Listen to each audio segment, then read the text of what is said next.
आपको भी डायबिटीज है और एलोपैथी के डॉक्टर्स आपसे कह रहे हैं कि आपकी बीमारी कभी नहीं जाएगी? तो आज ही रतंजलि की वधु नाशनी वधु घृत का सेवन करना शुरू करिए और देखिए आपकी बीमारी कैसे भागती है।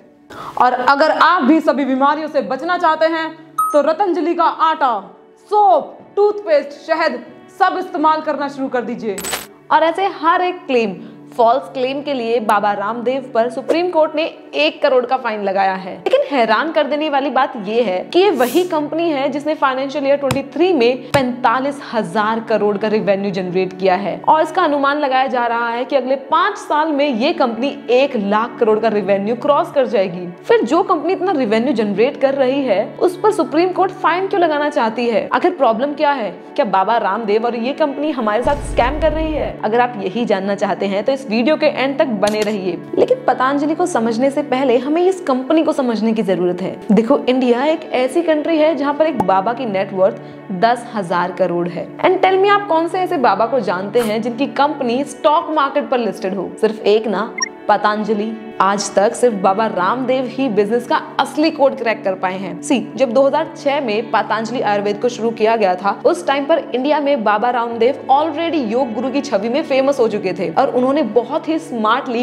इंडिया की untapped Ayurveda, wellness, natural products की मार्केट में एंटर किया अपने 2 इरादों के साथ। सबसे पहले तो इस चैनल को सब्सक्राइब कर लो, ठीक है? सो फर्स्ट, आयुर्वेद मेडिसिन को सस्ते दाम में दिया जाएगा और सेकंड, इंडिया को सेल्फ रिलायंट बनाने की कोशिश की जाएगी। और आपको शायद यकीन ना हो लेकिन नेशनलिज्म, आयुर्वेद, योगा को अपना पिलर बनाकर पतंजलि ने फाइनेंशियल ईयर 2017 में 350 करोड़ का तो शहद ही बेचा था, 407 करोड़ का आटा और तो और दंत कांति ही इनकी 1000 करोड़ की ब्रांड है with a market share of 8.6%। अब आपको लग सकता है कि सब कुछ तो इतना अच्छा चल रहा है, तो प्रॉब्लम क्या है मैं बताती हूँ। आज से 8-9 महीने पहले बाबा रामदेव ने एक सेमिनार में एक स्टेटमेंट दी कि जैसे उन्होंने अपनी कंपनी के FMCG प्रोडक्ट की कैटेगरी में MNC कंपनीज को धरती में गाड़ दिया, ऐसे ही वो एलोपैथी को भी धरती में गाड़ देंगे। जैसे हमने MNC का शीर्षासन कराया है, एलोपैथी को भी धरती में इतना गहरा गाड़ेंगे कि बहुत दिनों तक इसको सांस ना आए। अब एलोपैथी और बाबा रामदेव की दुश्मनी के बारे में तो हर कोई जानते हैं। यहाँ तक कि उन्होंने ये भी कह डाला कि एलोपैथी लोगों को और भी ज्यादा बीमार करती है। और मई 2021 में तो बाबा रामदेव ने ये तक कह डाला कि 1000 डॉक्टर्स 2-2 वैक्सीन लगवाने के बाद भी कोरोना से मर गए, जिसके बाद से लोगों का एलोपैथी पर से विश्वास उड़ने लगा। और यहाँ तक कि उन्होंने ये भी बोला कि डॉक्टर्स कोरोना की दवाई नहीं ढूंढ पाए और वो दवाई भी बाबा रामदेव ने ही ढूंढी। और ये तो सिर्फ एक किस्सा है। अगर आप कभी उनका इंडिया टीवी पर शो देखेंगे, योग के रंग स्वामी रामदेव के संग, तो आपको पता चलेगा कि ऐसे क्लेम्स वो करते ही रहते हैं। कहीं वो डायबिटीज, कहीं शुगर, हार्ट अटैक, हर्निया, हर चीज की दवाई है उनके पास। और इंटरेस्टिंग बात तो ये है, ऐसे फॉल्स क्लेम्स करना ड्रग एंड रेमेडिक एक्ट 1954 के अंडर इलीगल है और बाबा रामदेव के पास तो कोई आयुर्वेदिक डिग्री भी नहीं है। और नॉर्मली ऐसे फॉल्स केसेस में 1 साल तक की जेल भी हो सकती है। लेकिन here's the twist, Baba Ramdev बहुत ही स्ट्रेटेजिकली अपने प्रोडक्ट्स को प्रमोट करते हैं। ड्रग एंड रेमेडिक एक्ट 1954 के under diabetes, blood pressure, infertility, ऐसे 54 डिसीजेस लिस्टेड है जिनको हम एडवर्टाइज नहीं कर सकते हैं क्योंकि इनको हम कंट्रोल कर सकते हैं, क्योर नहीं।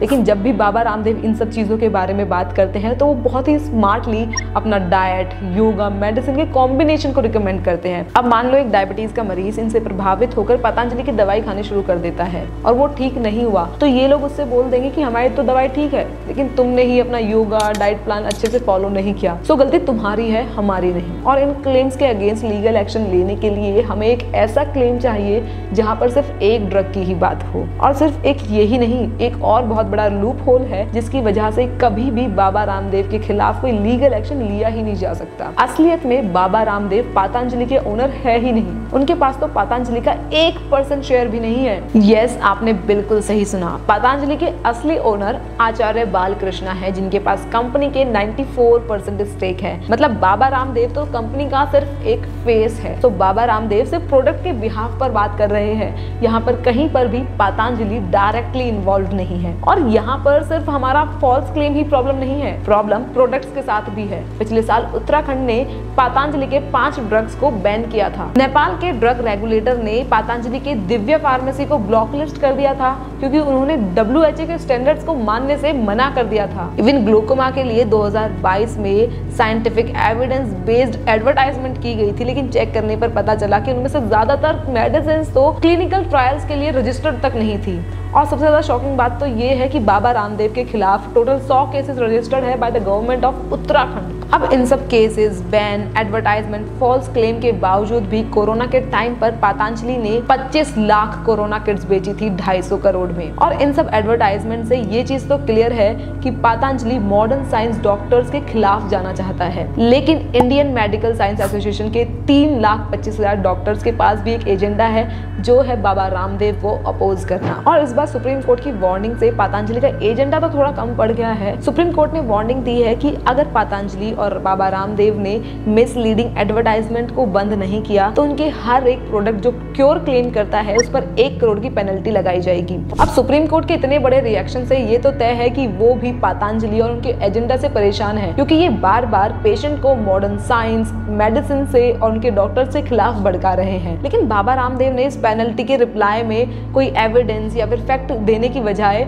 उन्होंने एक ड्रामेटिक रिप्लाई दिया कि वो डेथ पेनल्टी तक लेने के लिए तैयार हैं और 100 करोड़ की पेनल्टी से भी वो नहीं डरते हैं। अब इस स्टेटमेंट से ये तो तय है कि वो अपनी एडवर्टाइजमेंट और फॉल्स क्लेम्स में कोई चेंजेस नहीं लाने वाले हैं। यदि हम झूठे हैं तो हमारे ऊपर सैकड़ों नहीं हजारों करोड़ का जुर्माना लगाएं और हमें डेथ पेनल्टी भी दे तो हमें स्वीकार है। लेकिन अगर ऐसा होता है तो क्या सुप्रीम कोर्ट और भी ज्यादा बड़ी पेनल्टी लगा सकती है?